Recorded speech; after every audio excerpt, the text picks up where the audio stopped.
Euh, Confions ces moments entre les mains du Seigneur. Seigneur, nous te prions euh, de bénir ces moments. Merci de nous faire découvrir ta parole.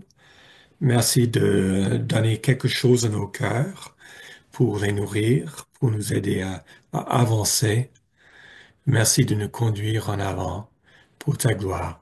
Au nom de Jésus-Christ. Amen. Bien. Alors, on va partager l'écran. Allez hop. Voilà. Donc, nous revenons à Rome en visite aujourd'hui. Bon, d'accord. Je vous ai pas payé les billets d'avion. J'aimerais bien avoir la possibilité de faire un voyage groupé, mais bon, allons faire un petit voyage dans une lettre de Paul écrite à Rome pendant une trentaine de minutes. Ça vous va? Écoute, faites, bouclez vos ceintures et puis on y va. Euh, Souvenez-vous que euh, dans cette lettre de Paul, nous avons commencé il y a quelque temps à parler du premier chapitre. Paul parle du péché du monde entier. Tout le monde est touché, même les bonnes personnes. Et pour finir, tout le monde est condamné. Hein. C'est des réflexions difficiles. J'espère qu'elles auront été salutaires pour vous. Mais bon, ensuite, on arrive à Romains chapitre 3 à 5 où nous avons découvert le cœur de Dieu, euh, un Dieu qui est rempli de compassion, de grâce, qui a prévu une solution par le don de son propre Fils. Euh, Christ qui est venu mourir à notre place afin de nous offrir le pardon, afin de nous justifier, nous rendre absolument justes devant son Père.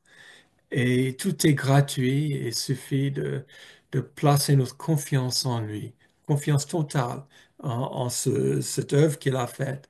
Et puis, nous avons accès à, à cela. Mais Dieu a des grandes ambitions pour nous, plus grandes que simplement nous gracier. Il a une ambition de nous transformer parce que il ambitionne des fils et des filles, des membres de sa famille qui reflètent ses valeurs, qui ont son propre caractère dans nos vies. Et c'était le sujet de Romains chapitre 6. On est en fait de toute cette section dans laquelle on se situe, Romains 6 à 8. Mais Stéphane a commencé à développer cette pensée en Romains chapitre 6, la puissance de Dieu pour nous transformer. Et il a parlé de la résurrection du croyant. Alors, l'ancienne personne qui devait se soumettre aux impulsions du péché, ben, cette personne est morte avec Christ. Hein. Donc, une nouvelle personne est née avec Christ et lui appartient désormais. Ça ne veut pas dire que le péché s'arrête, mais qu'il y a une possibilité de ne plus se soumettre aux impulsions qui nous gouvernaient autrefois. Ben, vous venez dites très bien, mais bon, tout ça, c'est la théorie, ben, parce que c'est pas toujours dans la victoire. Alors, j'espère que cette image vous parle. On a le démon d'un côté sur une épaule et l'ange de l'autre. Et écoutez, on a tout ce genre de démons en nous, des envies néfastes, des idées qui viennent. On pensait que tout cela, c'était du passé, qu'on n'était plus dans ce fonctionnement, dans ces pensées. Et puis voilà, paf, on est surpris et puis ça nous donne envie de nous replonger dans notre passé. Alors, c'est déjà très désagréable, mais je trouve aussi que cet autre ange, entre guillemets, cette conscience moralisatrice là, qui me juge, Alors ça m'agace aussi. Cet ange qui me raconte que je me dois à moi-même d'agir mieux, que je dois avoir honte parce que je ne suis pas à la hauteur de la personne que je devrais l'être. Et puis voilà, tout un discours comme ça qui me casse. Eh ben, voilà. Euh, bon, Paul, je pense que lui était conscient de ce décalage entre ce qu'on devrait devenir en Christ et ce que nous sommes en réalité. Et on le voit dans le chapitre 7, hein. Bon, on peut déjà se poser la question, est-ce que ce chapitre 7 en fait, est une expression de sa frustration personnelle? Alors, lisons Romains chapitre 7, versets 7 à 25. Que nous dirons donc? La loi est-elle péché? Certainement pas. Mais je n'ai connu le péché que par l'intermédiaire de la loi. En effet, je n'aurais pas su ce que c'est la convoitise si la loi n'avait pas dit tu ne convoiteras pas. Non. Saisissant l'occasion offerte par ce commandement, le péché a produit en moi toutes sortes de désirs. En effet, sans la loi, le péché est mort. Pour ma part, sans la loi, je vivais autrefois. Mais quand le commandement est venu, le péché a repris vie en moi et je suis mort. Verset 10. Il s'est trouvé que le commandement qui devait conduire à la vie m'a conduit à la mort. En effet, le péché, saisissant l'occasion offerte par le commandement, m'a trompé et par lui m'a donné la mort. Ainsi donc, la loi est sainte, le commandement est saint, juste et bon. Ce qui est bon est-il donc devenu synonyme de mort pour moi? Certainement pas. Au contraire, c'est la faute du péché. Le péché s'est manifesté comme péché en me donnant la mort parce qu'il est bon. Et ainsi, par l'intermédiaire du commandement, il montre son caractère extrêmement mauvais. Nous savons en effet que la loi est spirituelle, mais moi, je suis marqué par ma nature, vendu au péché. Je ne comprends pas ce que je fais. Je ne fais pas ce que je veux et je fais ce que je déteste.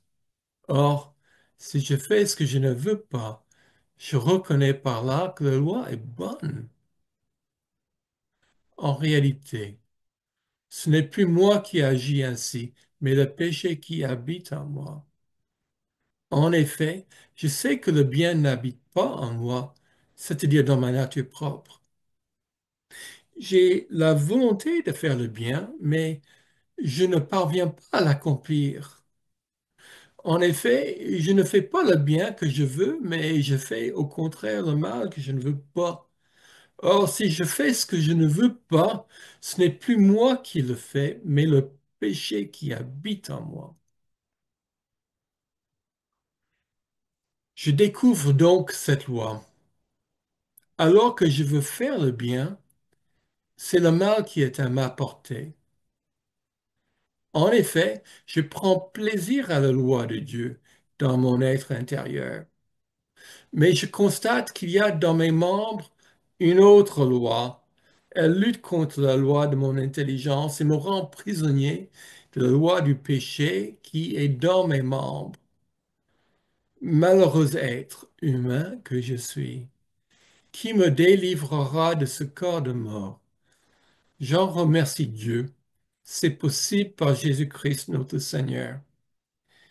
Ainsi donc, par mon intelligence, je suis esclave de la loi de Dieu, mais par ma nature propre, je suis esclave de la loi du péché.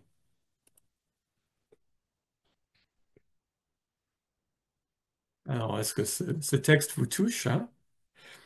Euh, et il évoque nos réalités, n'est-ce pas? Mais c'est aussi un texte difficile à interpréter. Euh, et cette difficulté d'interprétation ajoute une couche de difficulté à notre texte. Euh, alors, en fait, le jeu, est-ce bien Paul ou pas? C'est déjà une question. Euh, voilà, excuse-moi, je dois partager ça. Ce jeu, est-ce bien Paul ou pas? Et si c'est Paul, est-ce que ce Paul, il est converti ou pas, hein? Ce Paul qui dit, je n'aurais pas su ce qu'est le convoitise si la loi n'avait pas dit que tu ne convoiteras pas. Euh, je n'ai pas connu le péché que par l'intermédiaire de la loi. Il me semble que Paul, est-ce qu'il avait une phase de vie avant où il ne connaissait pas la loi et puis ensuite il était surpris par la loi et il a commencé à avoir une conscience qui le condamne. Si on connaît bien la vie de Paul, il était élevé dans la loi depuis sa petite enfance. Donc il n'avait pas une période d'innocence. Donc bon, est-ce que c'est lui ou pas? Bon, et pourtant il dit je, hein. Euh, il dit par exemple, verset 14, euh, je suis marqué par... excuse-moi, il s'est caché, là, je ne peux pas voir le texte. Ah, voilà. Verset 14, je suis marqué par ma nature, vendu au péché. Verset 15, je ne comprends pas ce que je fais, je ne fais pas ce que je veux et je fais ce que je déteste. Hein. On a l'impression là d'un Paul qui est tiraillé, hein, quelqu'un qui a une volonté de faire une chose, mais une bonne chose, mais il en est incapable, mais fait un autre. Euh, Vendu au péché, est-ce que il est vraiment asservi à ce point-là, Paul? Verset 17, en réalité, c'est plus moi qui agis ainsi, le péché qui habite en moi. En effet, je sais que le bien n'habite pas en moi, c'est-à-dire dans ma nature propre. J'ai la volonté, mais non le pouvoir de faire le bien. Alors là, ça a l'air d'être un peu plus un Paul qui est chrétien, hein, parce que il a la volonté de faire le bien, il prend plaisir à la loi de Dieu. Oh, donc, Paul, inconverti, converti, il dit par ma nature propre, je suis pécheur, mais en même temps, il prend plaisir à la loi de Dieu. Une Paul qui semble totalement innocent de la loi à un moment donné, mais est-ce que il était vraiment comme ça pour découvrir la loi plus tard et être accablé par sa conscience? Euh, donc, on a quelques solutions euh, en fait à cela. Euh, il y a ceux qui disent que le jeu de Romains 7, c'est en fait tout homme en Adam. Hein. Donc, c'est Adam qui avait entendu le commandement, tu ne mangeras pas de cet arbre. Le convoitise est né dans son cœur, il a mangé, ce qui a conduit à sa mort spirituelle, puis physique. Puis nous sommes tous des enfants d'Abraham dans la même problématique. Et en fait, comme Paul dit en Romains 5, toute l'humanité a passé une phase avant l'arrivée de la loi de Moïse, et donc le péché n'était pas vraiment révélé en tant que tel à ce point-là. C'était pas mis en valeur, mais lorsque le mois de Moïse est venu, alors là, on savait que le péché était là, on était condamné. Donc, ça semble coller dans ce sens que ce peut être tout homme en Adam. Mais d'autres disent, mais non, Paul dit je, c'est vraiment lui qui témoigne. Et puis, mais on constate toutes ces difficultés avec la loi et on dit, mais c'est Paul qui parle en tant que juif. Hein. Il a ses luttes avec euh, sa bonne conscience face à la loi de Moïse, une loi qu'il n'arrive pas à maîtriser. Mais or, bon, on lit Philippiens chapitre 3, son témoignage. et puis il parle de sa fierté d'être juif, de connaître la loi et tout. Il semble pas être très tourmenté. Euh, il semble pas avoir eu une expérience très tourmentée en tant que juif inconverti. Mais bon, une autre variante dit que oui, c'est Paul inconverti dans la première moitié du texte, mais après, il utilise ce vocabulaire comme quoi il prend plaisir à la loi de Dieu, parce qu'il n'y a qu'un enfant de Dieu qui peut vraiment prendre plaisir à faire la loi de Dieu. Et puis, d'autres disent, bon, le jeu, c'est tout le peuple juif. Paul, dans ce développement des Romains, parfois il parle des Juifs, parfois il parle des païens, et là, donc, il parle de la situation des Juifs. Bon, euh, peut-être que pour moi, la solution la plus juste, c'est que le jeu est une invitation à toute personne à se trouver dans ce texte, hein. C'est difficile d'affirmer que le texte ne parle pas de personnes, ne parle que des personnes sans Christ. À certains moments donnés, on se trouve même en tant que chrétien dans ce texte exprimé ici. Ça résonne avec nous, n'est-ce pas? Et personnellement, je pense que Paul embrasse tout le monde avec ce jeu. Il parle pour lui lorsque Christ n'est pas au cœur de sa vie, hein, lorsqu'il est dans ses frustrations, toutes ses difficultés, aux emprises de ses accusations, de sa conscience.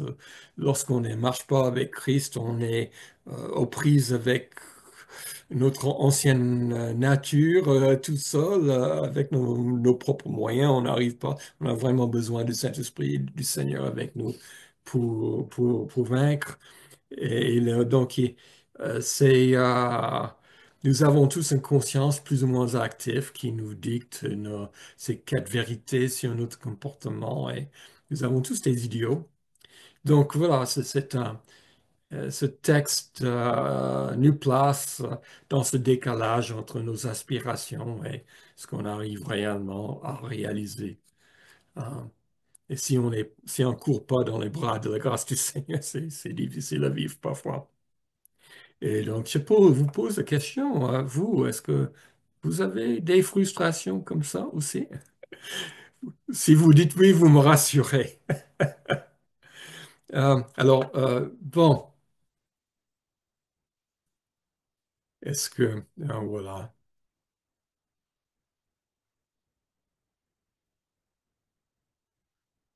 Donc, est-ce que vous avez vos frustrations similaires? Euh, donc, nous avons parlé de jeu dans le texte. Parlons maintenant de la loi. En premier lieu dans notre texte, il s'agit de la loi de Moïse, hein. Euh, dans les Romains, la loi, typiquement, c'est la loi de Moïse. Mais il faut être lucide aussi, hein. Ça devient beaucoup plus large. Paul ouvre parler de tout le monde. La loi devient la loi de la conscience des gens, telle qu'on le trouve en Romains chapitre 2. Parfois, même dans ce texte de Romains 7, il parle de la loi, non comme la loi de Moïse, mais comme une sorte de principe qui nous gouverne. Il parle de la loi le péché qui est comme une loi qui nous oblige à marcher, à lui obéir, hein. Donc, la loi a beaucoup de sens et je peux même vous suggérer que euh, la loi, c'est la loi de Christ. Bon, déjà, regardons le texte, hein, euh, la loi en général, c'est une loi qui donne la vie, verset 10. La loi de Moïse, la loi, surtout la loi de Moïse, elle est sainte, et la loi de Christ aussi, hein. Et c'est une loi qui révèle le péché, verset 13. Euh, mais il y a un côté retort. C'est pas que le problème n'est pas avec la loi en soi, mais la loi est instrumentalisée par le péché qui se saisit de lui pour s'amplifier, hein. La loi est comme un genre de drapeau rouge agité devant le péché. Et le péché, lorsqu'il voit la loi comme une espèce de contrainte, une limitation, c'est liberté, hein, un peu comme Adam et Ève, on dit, ah, pas de contrainte, je veux me réaliser pleinement et on fonce dedans et donc la loi fait que, en fait, empirer le péché, l'aggrave, parce qu'elle l'excite. Et le texte est très clair que Paul arrive en sa fin de texte, chapitre 7, et la loi pour toutes ses perfections. Et Paul liste toutes les perfections, sainte, vie, elle est bonne, elle est spirituelle, elle multiplie toutes les éloges de la loi. Cette loi, pour toutes ses qualités, est impuissante pour le délivrer du péché. Et parlons de cette loi de Christ pour nous qui sommes chrétiens. On dirait, bah, avec Christ, c'est plus facile.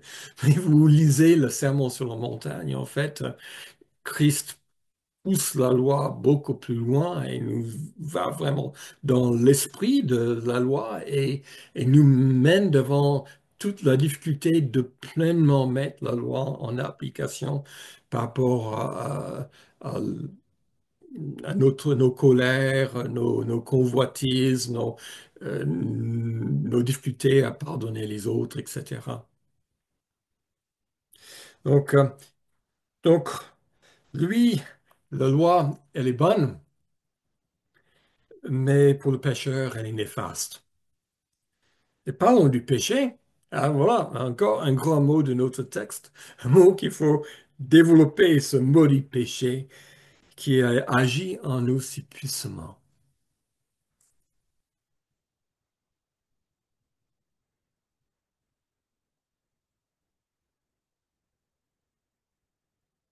Donc, euh, donc, le péché, pourquoi si fort? Encore une fois, faisons un petit tour de chapitre. Euh, Si vous avez vos Bibles à proximité, vous pouvez, et surtout le chapitre 7 Romains à proximité, vous pouvez regarder les pointes ici et comparer avec vos textes bibliques. Mais on voit au verset 14, hein, Paul dit que il est marqué dans sa nature, par sa nature, c'est le noyau de sa personne. euh, et il renchérit et dit qu'il est vendu au péché. Donc d'un côté, c'est le péché quelque part naturel à lui, c'est dans son ADN. De l'autre côté, il est sous une sorte de... Il y a la question d'appartenance. Le péché a des droits sur lui et dans l'obligation de lui obéir. La position du péché est si fort ici qu'on se demande si le jeu dans ce verset peut être à Christ. Cette personne peut vraiment être à Christ, vendue au péché comme ça, parce que on est ressuscité avec Christ, euh, euh, on appartient à Christ désormais. Il nous a délivrés du péché. Mais bon, il y a aussi, même pour les chrétiens, il y a cette réalité-là aussi, parce que bon, il y a l'effet juridique d'être vendu au péché, mais il y a l'effet psychologique, hein. On en peut avoir l'impression d'être vendu au péché, l'impression de ne pas être capable de nous affranchir. Et effectivement, par l'habitude de pécher, ça devient extrêmement difficile, même en tant que chrétien, de nous en sortir. Donc, dans quelque sorte, on peut être vendu même en tant que chrétien au péché. Mais bon, gloire à Dieu, il y a des façons de s'en sortir avec Christ. Mais Paul parle de ce péché qui est dans son intériorité, dans ses membres, ce corps de mort, versets 23, 24, versets 17, 18, ce péché qui habite en moi. Donc, euh, donc à nouveau, cette idée d'intériorité, puis c'est permanent, hein, habiter, c'est permanent, c'est pas un séjour, hein. Le péché n'est pas en visite, mais il reste. Le péché est tellement chez lui, à la maison, que le péché fait ce qu'il veut. Et c'est vrai, le péché a toujours été là dans le cœur.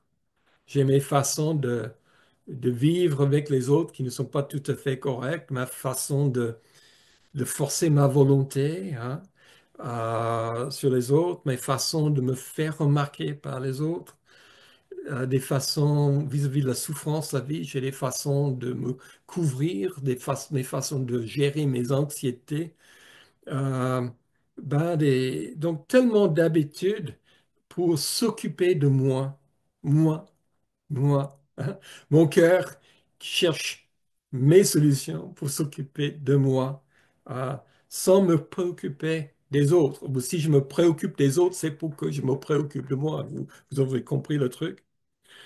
Sans inclure Dieu dans ma vie, sans accueillir l'aide de Jésus-Christ. Et c'est natif.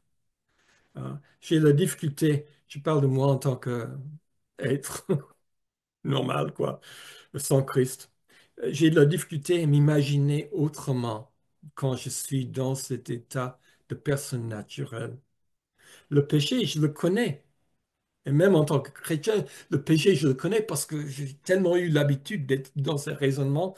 C'est, c'est, c'est naturel. Et donc, quelque part, on peut se poser la question, qui est l'intrus? L'intrus, c'est Jésus. C'est Jésus qui vient s'ingérer dans cette vie à moi où tout tourne autour de moi et il nous amène à penser autre chose que moi. Le péché m'habite à tel point qu'il est dans mes membres, hein. Et Paul parlera de ce corps de mort. Effectivement, le péché conduit à la mort. Et c'est vrai aussi que ce corps mortel restera sous l'influence du péché. Quelque part, il y a une liberté progressive, mais le péché sera, les tendances seront toujours là jusqu'au décès. Donc, comme on le constatait au verset 8, le péché est une force si puissante qu'elle profite de la loi pour fomenter sa rébellion. Et même la personne qui essaie de se sortir du péché sans Jésus-Christ va utiliser d'autres techniques, d'autres moyens de péché pour sortir de l'autre péché, quoi. On n'arrive pas à nous en sortir sans Jésus-Christ. Euh, le péché est une force. Bon, chez le non-croyant, c'est la personne qui n'est pas encore chrétien, mais et on le comprend, hein, de par son éducation, son environnement, voilà, l'amène l'encourage dans ses fonctionnements, ses façons de penser. L'école est, l'école est bon pour former nos cerveaux, mais elle est aussi bonne pour former nos dysfonctionnements relationnels. On est sous l'influence de Satan. Il y a l'absence de Dieu dans notre vie. Donc, même si on n'avait pas ces autres mauvaises influences, simplement l'absence de Dieu nous conduirait à développer des façons de fonctionner qui sont empreintes de péché. Donc, le chrétien, on peut dire que le chrétien est mort avec Christ, ressuscité pour vivre une vie juste, hein, c'est ce que nous a dit Romains chapitre 6. Comment est-ce que le chrétien arrive à échapper à tout cela, hein? Donc, une des techniques qu'on a utilisées, euh, c'était le technique de fouet. C'était l'idée autrefois, et il y a certaines parties de ce texte qui encouragent cette pensée, c'est que de dire, voilà, le péché se loge dans mon corps. Donc, pour, euh, pour réprimer le péché, pour me sortir du péché, je vais me faire souffrir pour ne plus être à la recherche du confort. Je vais limiter ce que je mange pour essayer de ne pas être asservi aux appétits de la table.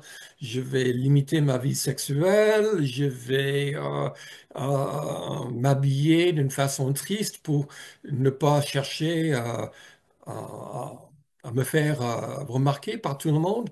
Donc, on essaie de réprimer le corps par toutes ces façons.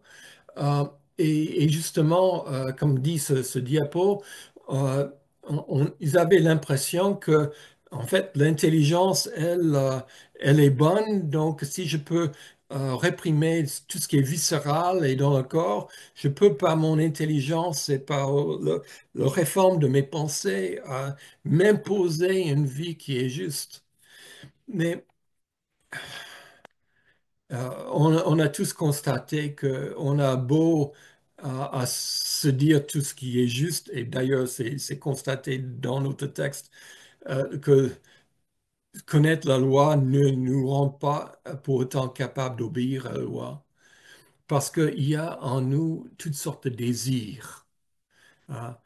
Nous, il y a toutes sortes de désirs, c'est-à-dire que tout l'être humain est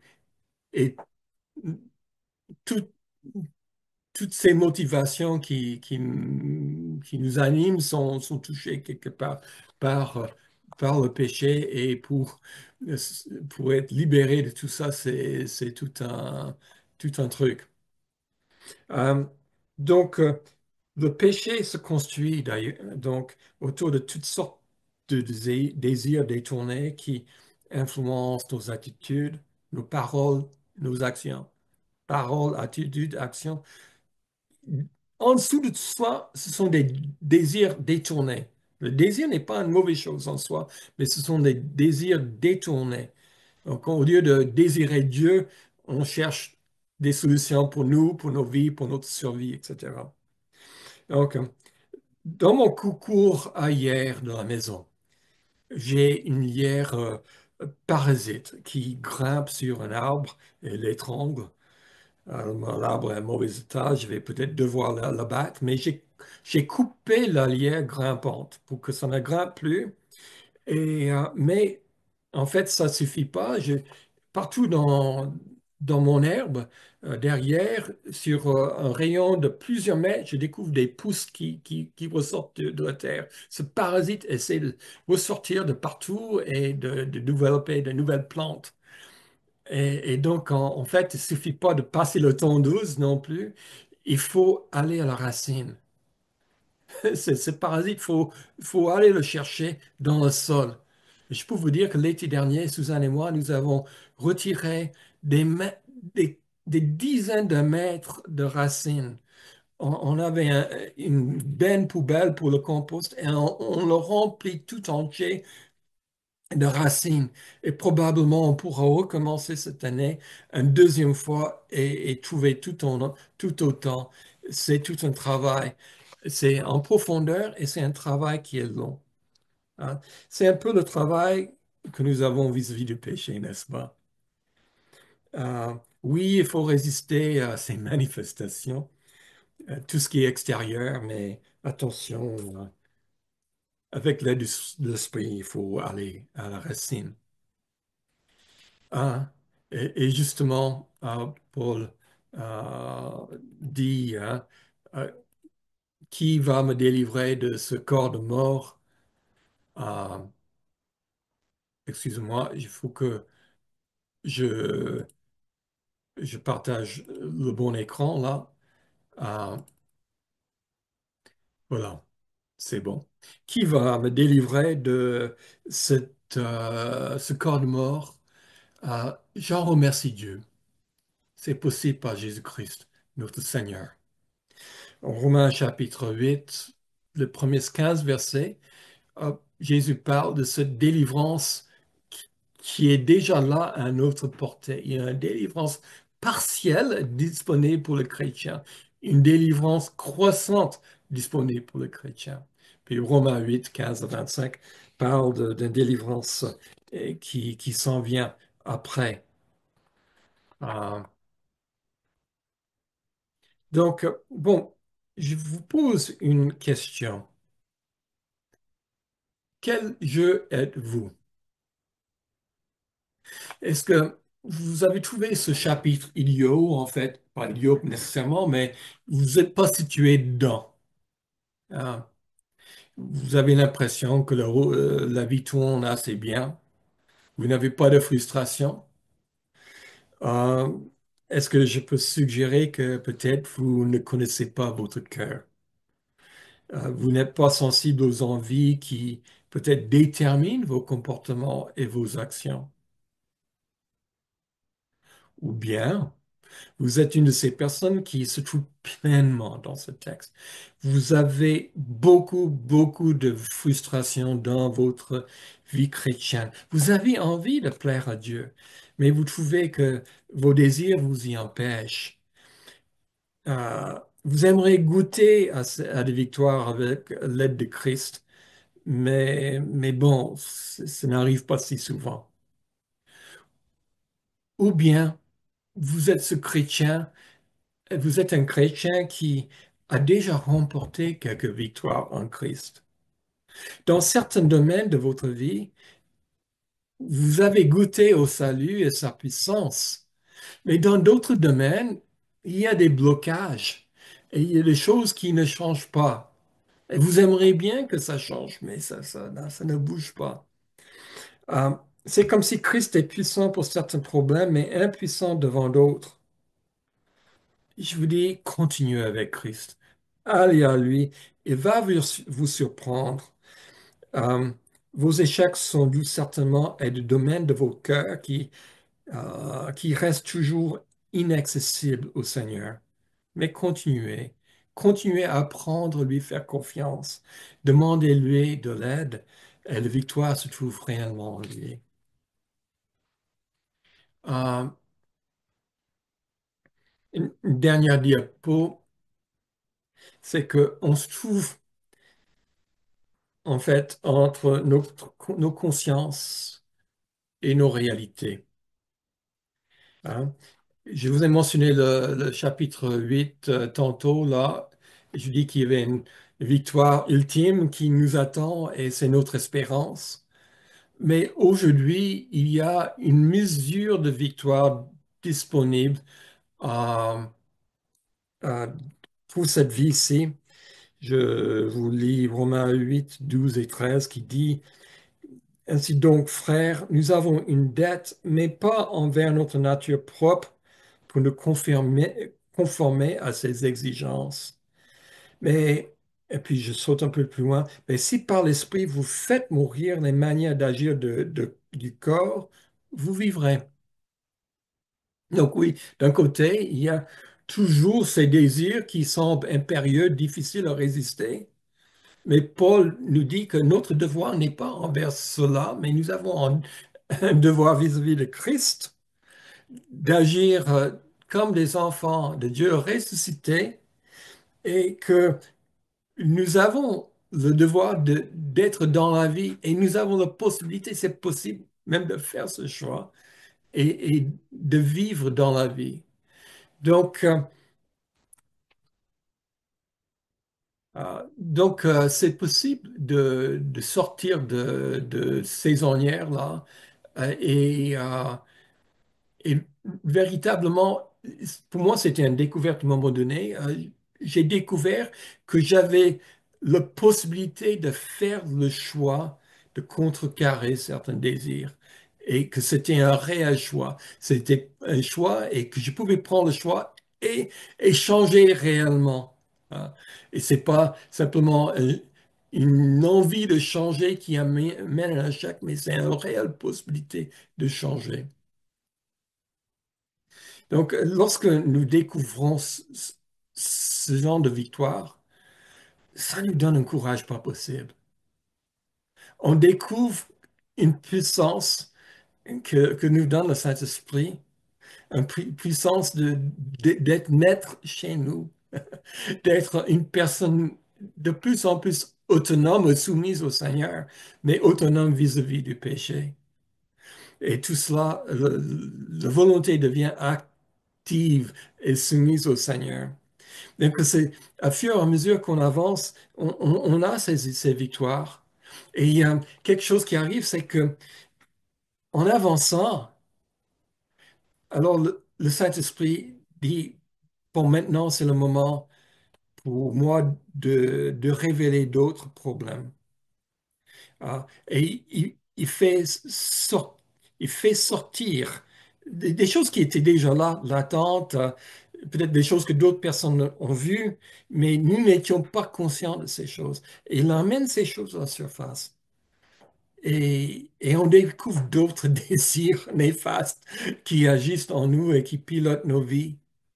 Et il dit, voilà, par ma grâce, tu as vaincu cette autre affaire. Tu ne pensais pas que c'était possible. Maintenant, regarde ce nouveau défi. Est-ce que tu auras la foi de marcher avec moi et apprendre à avoir la victoire sur toutes ces problématiques nouvelles que je te montre? Et puis on avance.